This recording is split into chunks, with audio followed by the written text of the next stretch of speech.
Okay, hi everybody. It's a little update. I'm going to move the oven today. Try. I'm going to use my rack. Hopefully, I can just wedge it up. We'll take the door off. Just got the bolts. Take the door off. Go in there. Take the hanging bars out that I've got in there. So we'll take those hanging bars out. And then I'm going to try to wedge it up off the ground because it's not fixed down. You can see that was the, look at the bluing. That was when I decided to ramp it right up to see if I could burn off that powder coat on that swinging arm. It didn't really work. I couldn't get it hot enough. I got up to 370 something odd degrees centigrade, and it still wouldn't really budge. It softened it a bit, to be fair. I could get the wire wheel on it and it would take a lot of it off, but nah, she didn't get up hot enough. And to be fair, things were creaking and bending and sort of, you know, complaining at that temperature. So I decided to shut it down and got out the old-fashioned way. I'm going to have to get myself some kind of stripper. I forget what it's called. I think it's called dichloromethane. Is one thing that you can use. The other thing, of course, is the American got B17, which I've had reports is expensive and not necessarily worth the money. And also, we've got they've got the rim strip stuff. So I'm going to see if I can find some kind of supplier for that, which is cheaper, but seems to do quite well. Weeds seems to do it. Check out Weeds Garage.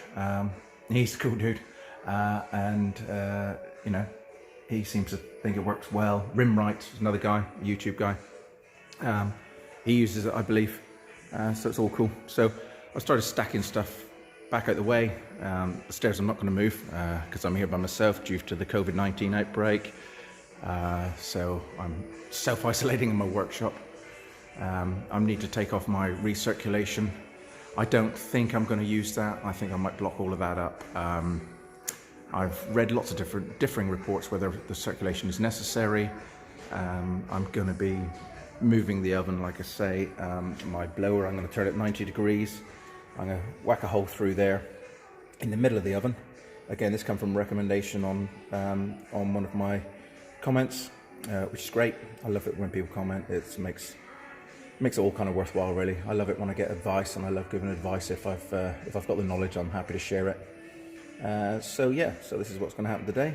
I need to work out how I'm going to turn this into a 90-degree bend. Because of the shutdown, we've got absolutely no way of getting hold of anything. It's a right royal pain. But what I may do is just make an angular duct out of the material that I got left from building the oven.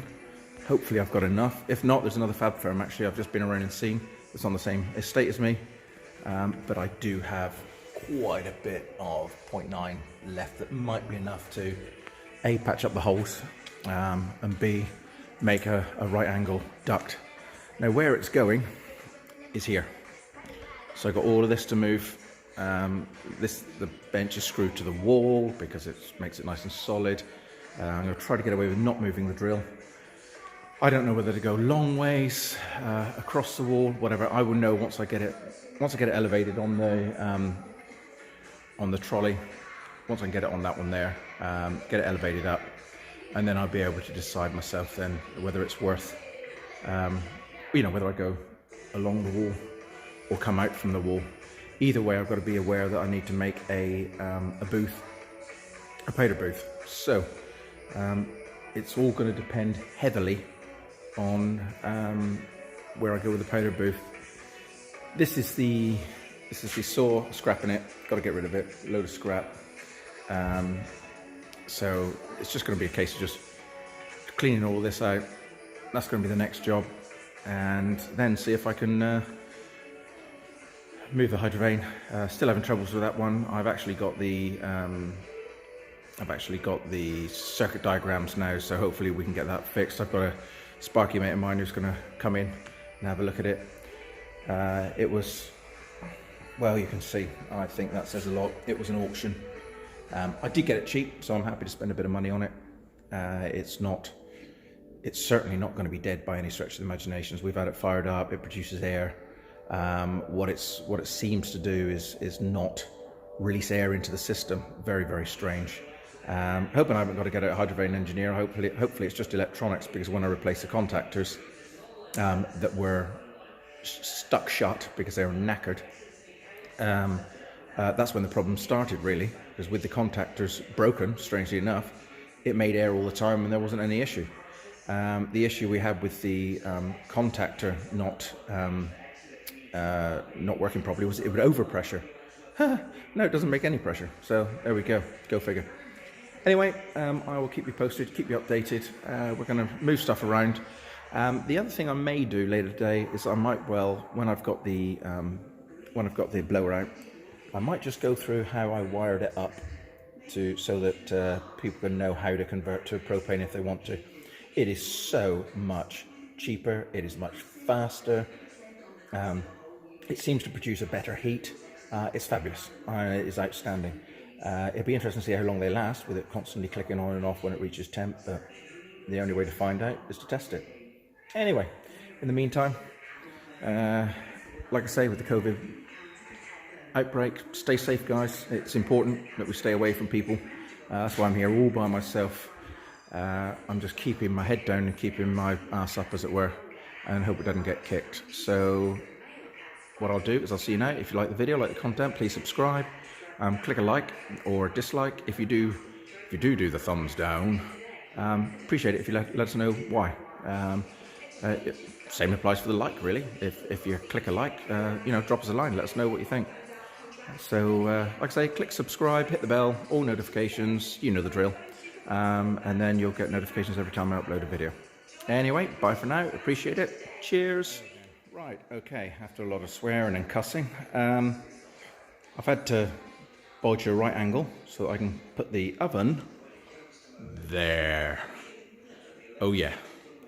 Now this doesn't look like it's the greatest idea in the middle of the workshop. However, I think it is, because what we'll see is there's going to be room behind for the burner and have it still accessible.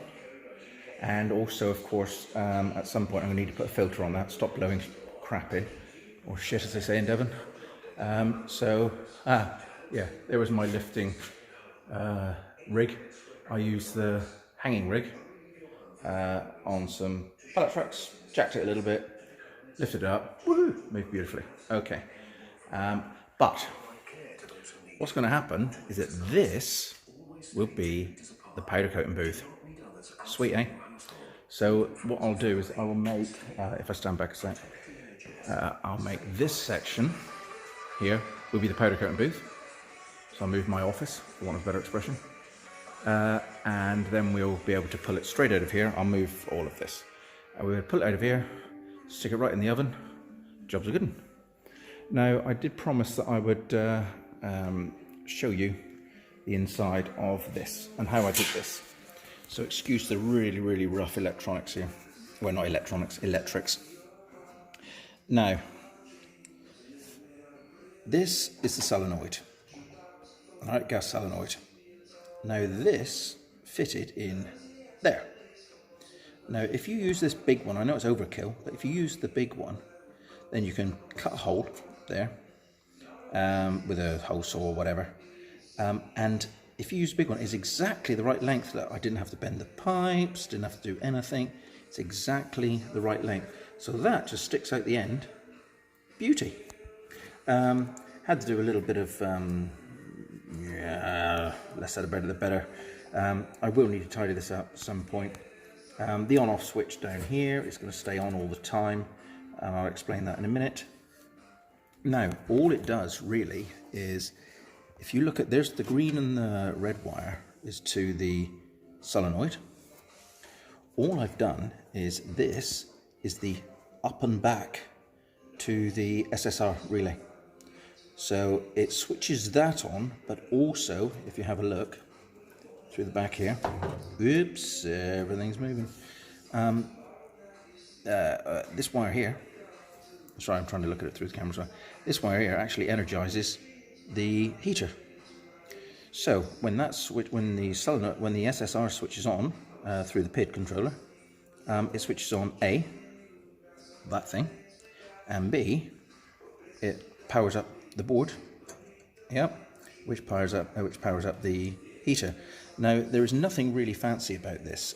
That is just like a common neutral, so that's not a problem. The earth I've tied up to make sure that it's all earth. Strongly recommend you tie the earth in. What you don't want is your entire powder coating oven to be live should there be an issue, especially when you're doing shit like this. However, that is pretty much all there is to it. It's not really that difficult. And this was just wired in. This is just extensions. You can see I've got that is just an extension off of the switch, blah blah blah, just to power up that, which is a relay that energizes this coil, which opens up that valve, which then opens up into this valve. I do believe that this shuts off should the igniter fail. Not sure. I don't know enough about all of that stuff to say with confidence whether that is the case or no. If somebody does know, drop me a note, because what I don't want to do is have the gas blowing in there if the igniter fails. One thing I have noticed is that it does get exceedingly dirty inside the barrel of the heater. Something that's going to have to be watched carefully, and I think it will be resolved by putting a filter on that end there. I wouldn't, if I were you, get rid of this. You would not believe how useful that is, because once your oven's up to temp, you can turn it right down, and then you're maintaining the oven temperature. This is my opinion, of course. You're maintaining the oven temperature without using so much gas. It's a little bit more economical. I may be right, I may be wrong, but it just feels to me as though it's a little bit more economical. Yeah, I'm back to this switch. The reason that switch is going to stay on is because this is my control box. There's the PID, there's the SSR. I got a heatsink on it because I did have an electric oven, if you remember. But I'm going to use that switch to save me bending down behind there to turn on that switch. So that one's going to stay on all the time. Still keep it there, but it's going to stay on all the time. But what I'm going to do is use this one, which is, you know, it's an identical switch, so that I can turn it on stood up, because my old bones won't take it anymore. So I'm going to use the old power cable, that one. We're going to hole saw through there in a moment. Put the gland back in properly. Do it as well as we can, and then wire it up, hang it all up. And then with a bit of luck, we shall have a go at firing it up. But it's getting a bit late in the day now for me. So this is probably going to be the rest of tomorrow now. So it's going to be the Saturday job. With this shutdown, of course, it's made everything a little bit more complicated because you just can't get stuff. So that's the reason why I've had to make that elbow. Oh man, don't do that if you can help with it. If you can go and buy one, buy one. It's worth hundreds of pounds, believe me. So yeah, like I say, in this day and age, we're in a little bit of a fix really with the coronavirus. But please do as you're asked to do.